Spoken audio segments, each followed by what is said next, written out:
पौराणिक कथेनुसार देव आणि दानव यांनी समुद्रमंथन केलं होतं. त्यातून 14 अनमोल रत्न निघाली होती. त्यातील एक म्हणजे कालकूट विष.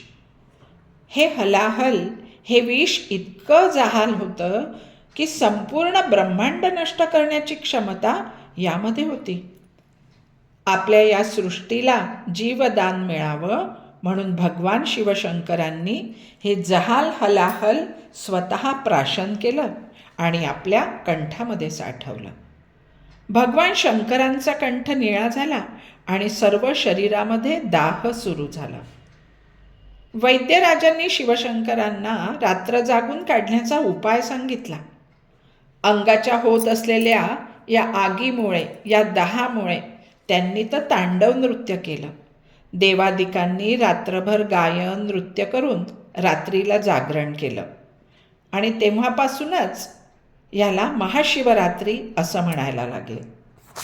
या महाशिवरात्रीला सर्व भक्तगण उपास करून शिवलीलामृत वाचतात, महारुद्राभिषेक करतात, बेलपत्र शिवपिंडीवर वाहून नीलकंठ या महादेवाची आराधना करतात आणि एकच जयघोष करतात, हर हर महादेव, हर हर महादेव, बम बम भोले, बम बम भोले.